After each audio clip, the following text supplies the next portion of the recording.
நெஞ்சம் நிறைந்த தமிழ் சொந்தங்களுக்கு அடியேனுடைய அன்பு வணக்கங்கள். இது குரோதி ஆண்டிற்கான குரு பயிற்சி பலன்களை ராசி வாரியாக பார்த்து வருகிறோம். அந்த வகையில் காலபுருஷ ராசியின் முதல் வீடான மேஷ ராசி முடிந்து பின்பு காலபுருஷ ராசியினுடைய இரண்டாம் வீடான ரிஷபராசினுடைய குரு பயிற்சி பலன்களை இந்த வீடியோவில் நம்ம காண இருக்கிறோம். ரிஷபராசியில் பிறந்தவர்களுக்கு இயல்பாகவே சிறு வயதிலிருந்து குடும்ப சுமைகளை தாங்கக்கூடிய குணாதிசயம் நிறைந்தவர்களாக இருப்பார்கள். குறிப்பாக தான் அறிவு யாருக்கும் சொல்லாத அளவுக்கு தன்னை வளர்த்து கொள்ளக்கூடிய, தானாக தான் தோன்றிய தனித்த மரமாக நிற்கக்கூடிய நிலையில் இருக்கக்கூடியவர்கள் தான் ரிஷபராசியில் பிறந்திருப்பார்கள். அதாவது சுய வேம்பு என்பார்கள். தானாக தன்னுடைய வளர்ச்சியை சிறிது சிறிதாக செதுக்கக்கூடிய குணாதிசயம் படைத்தவர்கள் தான் ரிஷபராசியில் பிறந்திருக்கக்கூடிய வாய்ப்புகள் இருக்கும். இதனால் வரையில் குரோதி ஆண்டில் உங்களுக்கு குரு பகவான் 12ஆம் இடத்தில் சஞ்சாரம் செய்து உங்களுடைய பதவி உயர்வுகளை தடுத்திருந்தார்.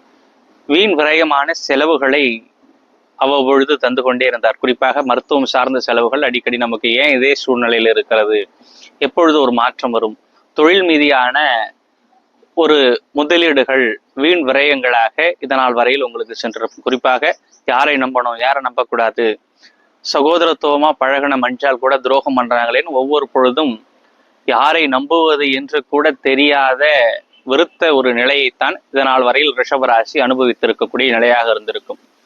வருகின்ற குரோதி ஆண்டு சித்திரை மாதம் 18ஆம் தேதி 1/5/2024 புதன்கிழமை அன்று குரு பகவான் உங்கள் ராசிநாதனோடு சஞ்சாரம் செய்கிறார், கார்த்திகை 2ஆம் பாதத்தில்.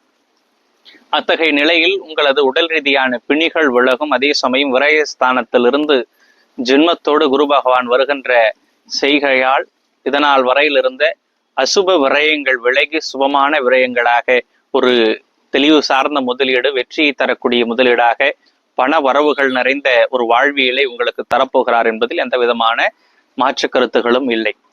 ஆக அவரது சிறப்பு பார்வையாக 5, 7, 9 பார்வையாக தெய்வீக வழிபாடு, திருமாங்கல்யம், அதே சமயம் புத்திரவாக்கிய ஸ்தானத்தை அவர் பார்ப்பதனால் புத்திரவாக்கிய ஸ்தானம் தெளிவு கிடைக்கக்கூடிய நிலை, தெய்வீக ஸ்தானங்கள் எல்லாம் தெய்வத்தினுடைய அருள் உங்கள் இல்லத்தில் கிடைக்கக்கூடிய ஒரு ஆண்டாக இந்த ஆண்டு வருகின்ற ஆண்டு இருக்க போகிறது. அதே சமயம் 9ஆம் பார்வையாக அவர் பூர்வ புண்ணிய பாக்கியம், அதாவது பித்ருக்களுடைய ஆசீர்வாதங்கள் நிறைந்த ஒரு வாழ்வில் எல்லா தடைகளும் விலகி சுபமான ஒரு வாழ்வியலை நாம் பார்க்கக்கூடிய ஆண்டாக இந்த குரோதி ஆண்டு உங்களுக்கு விளங்க போகிறது.